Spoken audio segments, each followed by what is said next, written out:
Përmbledhja e ngjarjeve kryesore të ditës në Radio 7.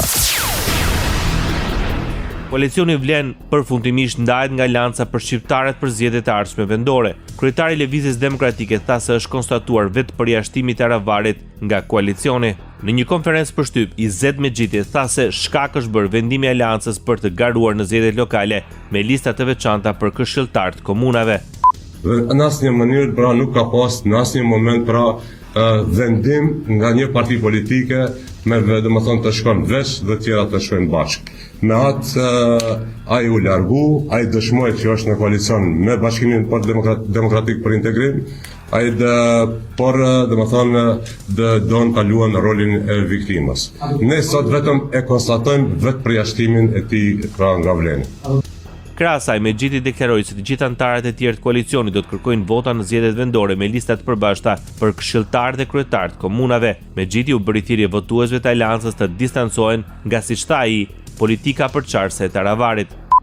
Me këtë rast, u bëjmë thirrje të gjithë anëtarëve, simpatizantëve, votuesve dhe funksionarëve të Aleancës për shqiptarët, që të distancohen nga politikat e përçarjes të zotit Taravari, e sponsorizuar nga BDI-a dhe oligarkat tjerë, dhe të qëndrojnë në koalicionin e ndryshimit, sepse vjeshta sjell një fitore të re dhe një skenë të re politike.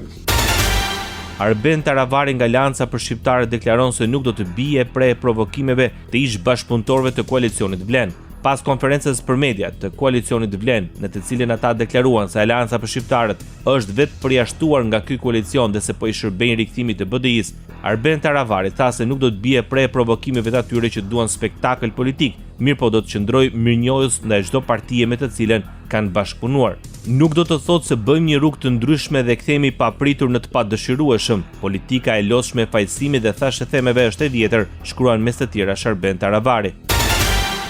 Bashkimi Demokratik për Integrim shpreh shqetësimin se hetimi për tragjedi në Koçan po zhvillohet nën presion politik. Nga partia Ali Ahmeti vlerësojnë se është e institucioneve.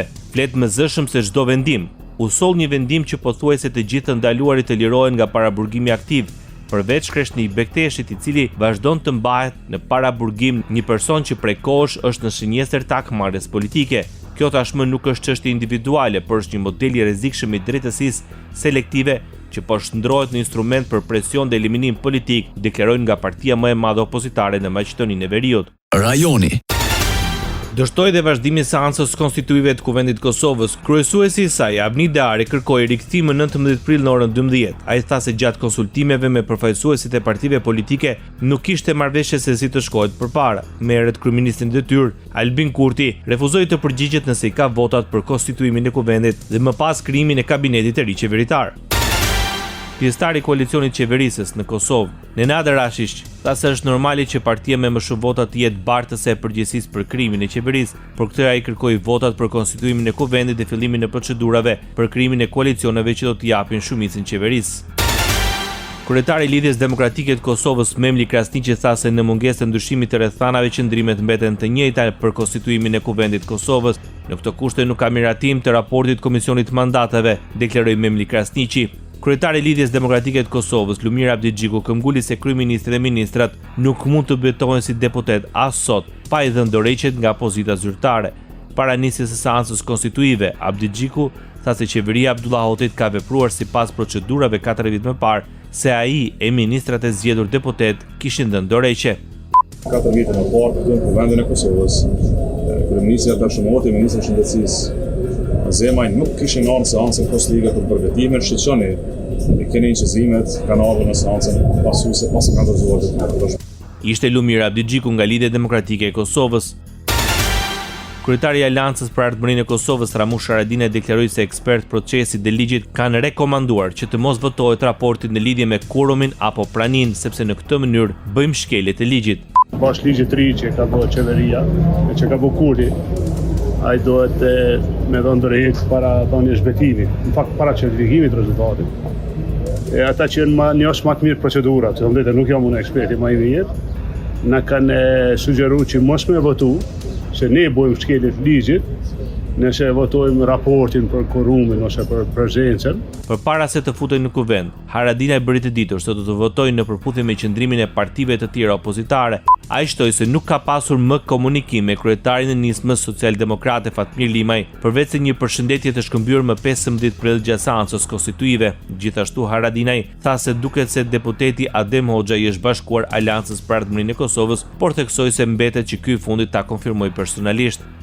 Është në shkelje ligjore, po nuk kanë dhënë ndërheqje të lotë kryeministri edhe ministrat. Do ta shqyrtoj tani prapë me kolegë deputetë dhe me parti tjera, po Aleanca nuk do ndahet, do të votojnë bashkë si opozitë.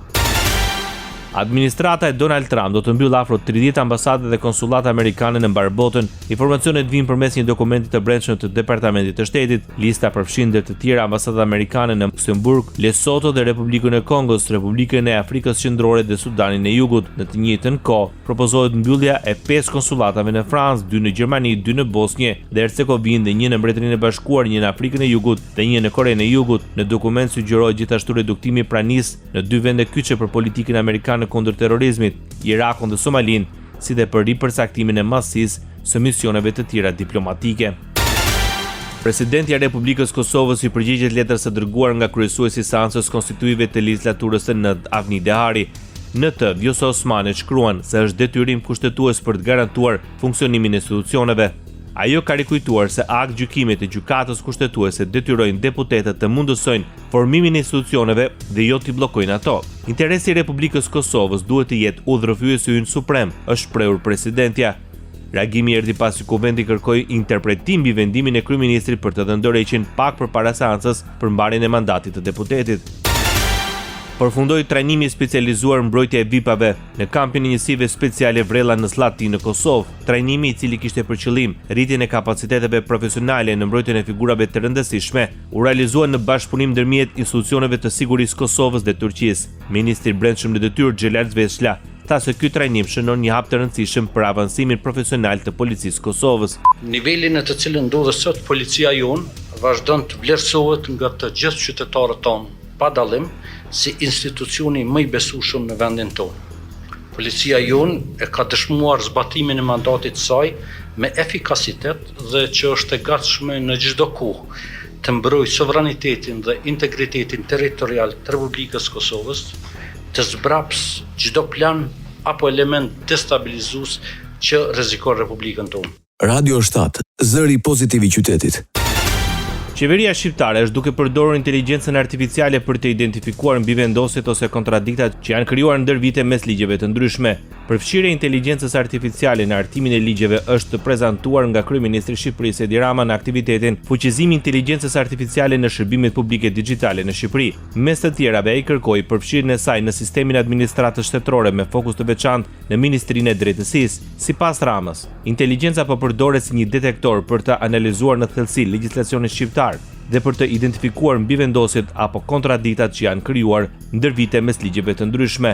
Kemi futur tani inteligjencën artificiale në Ministrinë e Drejtësisë si një nga ata detektorët që shikojnë nën tokën për të futur në të gjitha shtresat e nën tokës legjislacionit shqiptar dhe për të identifikuar të gjitha mbivendosjet që në vite janë bërë duke bërë ligje të reja që nuk kanë marrë në konsiderat ligjet e vjetra dhe për të pastruar të gjithë legjislacionin ton nga pengesat që krijohen pasi çat jep një ligj nuk ta jep një ligj tjetër.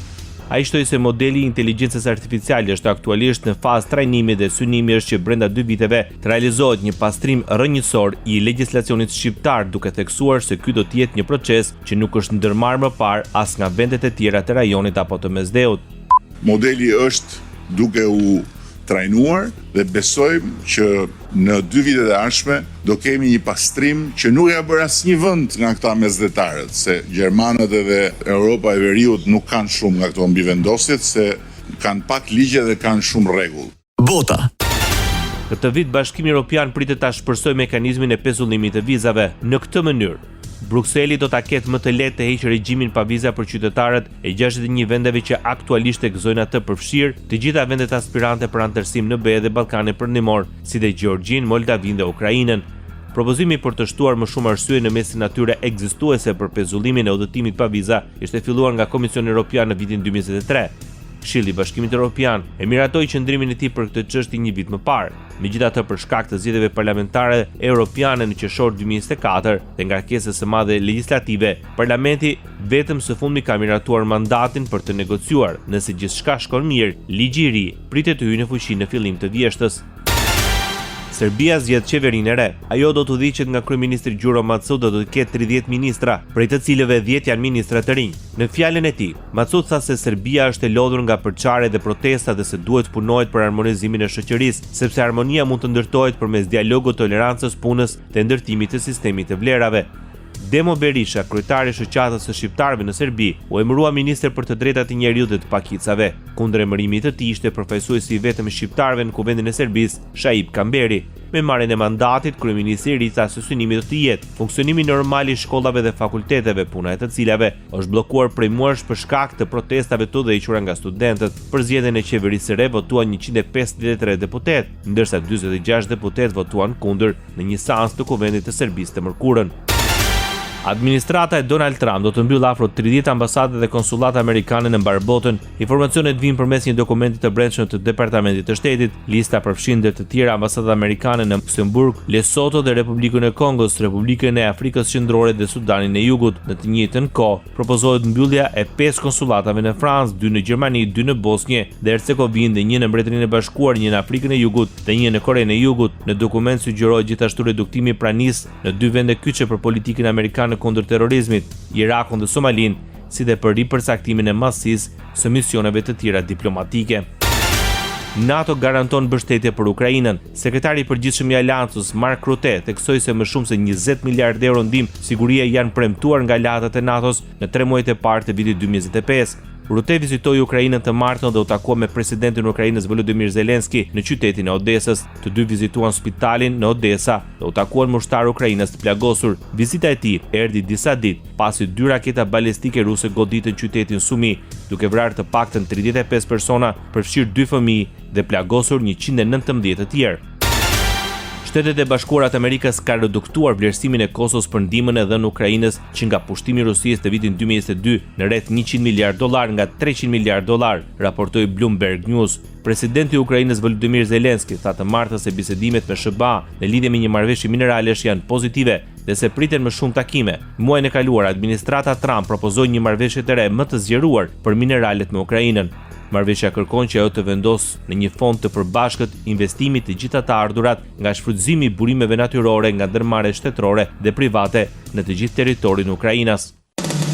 Ndoqët edicionin informativ të lajmeve në Radio 7, zëri pozitiv i qytetit.